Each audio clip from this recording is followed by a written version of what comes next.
வைபவ் ஹீரோவா ஆக நானே காரணம். வெங்கட் பிரபு. சென்னை 28 படம் மூலமா இயக்குனரானவர் வெங்கட் பிரபு. எந்த இயக்குனர்கிட்டையும் உதவியாளரா பணியாற்றாம உன்னை சரணடைந்தேன் உள்பட சில படங்கள்ல நடிச்ச அனுபவத்தை வச்சு அந்த படத்தை இயக்குனாரு அவரு.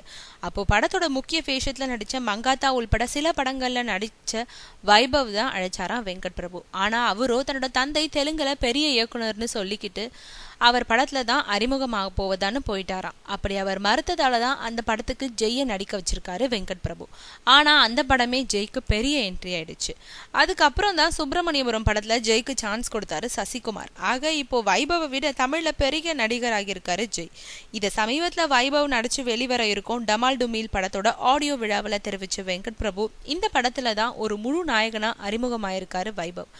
ஆனா என் படத்துல நடிச்சிருந்தா அவ எப்பவோ தமிழ்ல பெரிய நடிகராயிருப்பாரு. என்னதான் வாய்ப்புகள் அமைஞ்சாலும் நேரம் கை கூடும் போதுதான் எதுவுமே நடக்கும்ன்றது இதுல இருந்து தெரியுதுன்னு சொன்ன வெங்கட் பிரபு இப்போ என்னோட மங்காத்தா படத்துல அவருக்கு நான் வெயிட்டான வேஷம் கொடுத்ததை பார்த்துதான் இந்த படத்துல ஆக்ஷன் ஹீரோவா அவரை கமிட் பண்ணியிருக்காங்க.